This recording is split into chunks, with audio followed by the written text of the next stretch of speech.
Viva La Vivid, the festival that adds value to your property. We went there. We're going to tell you all about it. Stay tuned.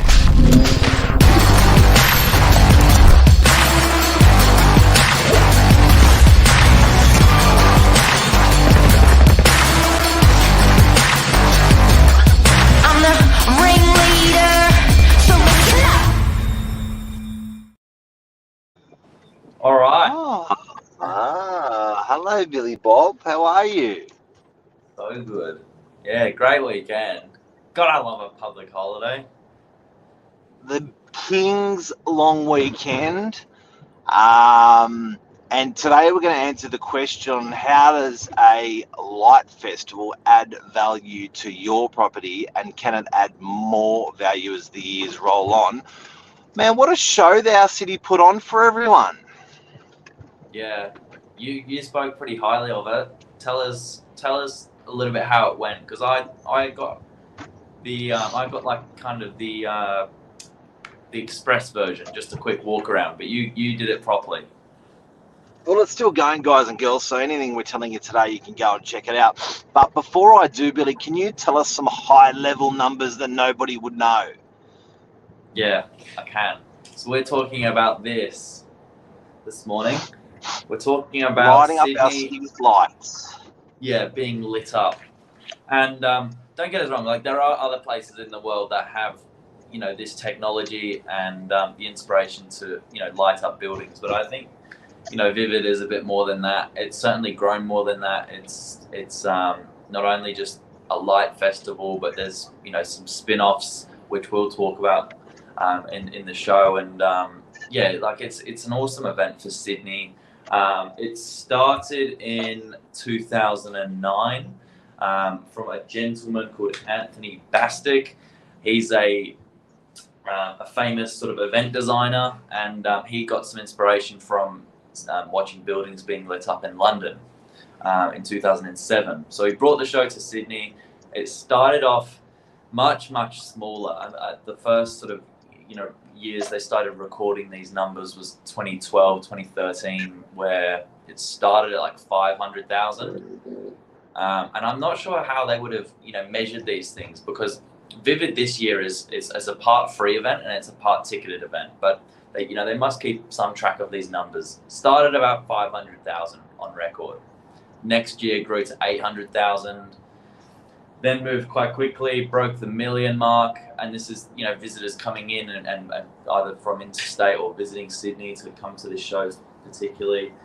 But in the current sort of climate, it then grew in 2019, prior pandemic, to be the largest event in the world, with something like 2-something million people coming through. I've lost the number in front of me, but just unbelievable.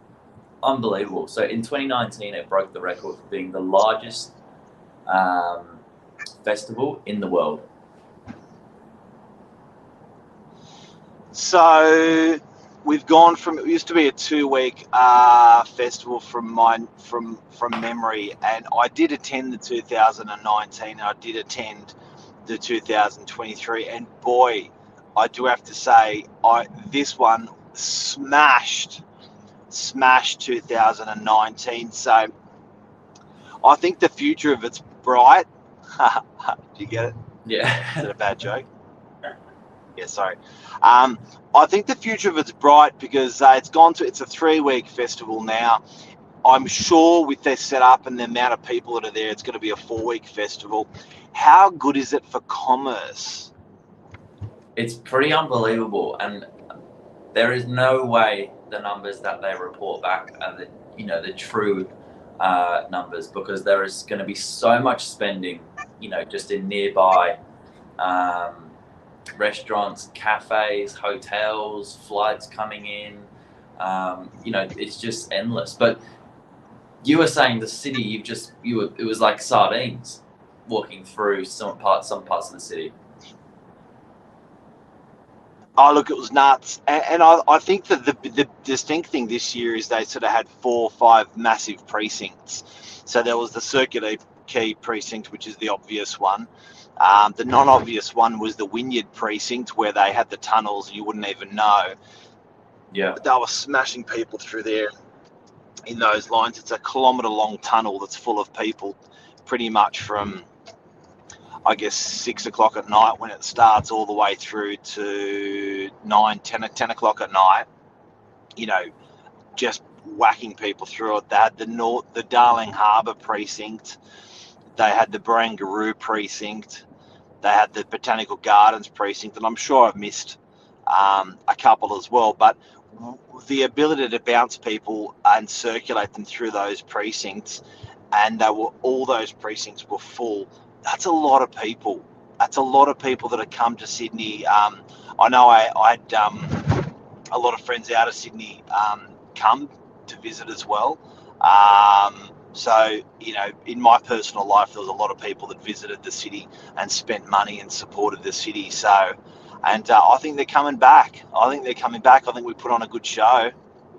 Yeah. So 2019, where they left off with those numbers, breaking that sort of world record, they estimated $150 million pumped into local economy. But I have to say, I think it's more. And this year, because I similar to you, attended both years, did the 2019 version. I think they've just absolutely smashed this one, and yeah, I think the numbers will be really exciting to see. And that's the question: does it add to people's property prices? Absolutely. You know what? It's a bit like the Easter show in the city, even bigger and even longer, and even more spectacular. So it's pretty cool. Look, I think that the future of it, and adding to property prices, the future of it is it's a month-long festival. In the years to come, I think they'll span out from 3 weeks to 4 weeks. This is just such a huge setup. I think that the awareness that it's something like this spreads out worldwide. And I was talking last night about it with my daughter's boyfriend, actually, Will. And I was saying that if I was invited to go to Miami, if there was the opportunity to go there and see a light festival, you'd go. You know, if it was in London, you'd go. So it's actually a spectacular lolly for people. Puts on a good show. It puts Sydney in a positive frame of mind, a fun frame of mind.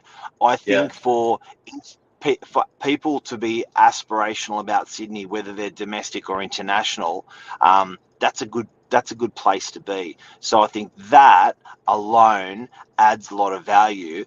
If you think about the opposite and what that would do, you know, if it was a dangerous place or it was a place that nobody goes, how's that going to help property values? But when it's an aspirational place, 100%. And Sydney's a big place, so it just adds value to everyone. They don't have to be in that part of Sydney, but it's just a positive spin on the entire Sydney of Australia.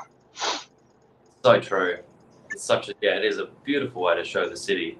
And just so so people can get a grasp of the scale as to how much this has expanded. So there's a couple of parts to this whole Vivid setup. There's kind of the free attraction, which is you know the lights, you can see them everywhere. That's an 8.5 kilometer walk. It features 60 light attractions, so they've lit up 60 different parts in different ways. You can enjoy that for free. There's almost like a self-guided walk. You can follow the map. It takes about 2 hours, take it in, grab food along the way. I think that's what, they've really sold to people, is that you can, come to the city and, do it yourself, or you can go through the tunnel experience, which is the new one they've added in. And that's the one that, you commented really highly on. Yeah, so if anyone wants to go, I think Vivid's open till Friday. But the underneath Wynyard, there's a series of tunnels that assist and make up the Wynyard station, as well as an old car park. I'm not sure if it's a retired car park. You'd never know, because that car park's pretty much a tunnel as well. Very, very skinny. And they pretty much, for 1 kilometre, they push you into the tunnel at Wynyard Station. just near the Beeline bus where you get onto the northern beaches or get off for the northern beaches. They push you down in there, and then you go through, and there's different experiences that you get along the way. And I'm probably a bit of a hard customer. I was like, yeah, whatever, you've got to do it. But the friends that I was with didn't know where we were going, didn't hear about it, and it blew them away. They were just like, that is so cool. They had these robots. They must have been 5 or 10 ton each, the robots, because the concrete slabs and the structure. So there's these robots that do a little show for you as you walk past them. There's about probably 20 of them. All the laser lights, the music, the choreography. What an amazing experience. And everyone, no one was, you could see everyone out with their cameras. No one was bored. How many photos were taken of Vivid in the last 2 weeks? I'll come back to you. But it's true. Friends and family on the beach, then the southern suburbs, been staying overnight in all the hotels. I think that's just beautiful. Having almost like a staycation. It's it's well worth a celebration. And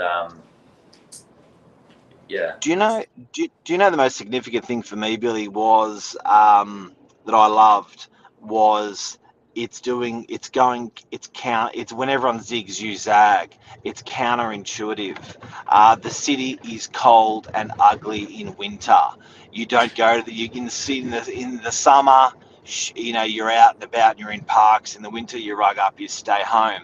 It's so counterintuitive, this sort of festival, and what it must do for business, for those businesses, because the months lead up and the months after, people will eat, sleep, repeat. They will go back and, when they're walking through the city through Vivid, they'll say, you know what, I really wanted to try that steak place, or you know what, I really want to do this walk more often.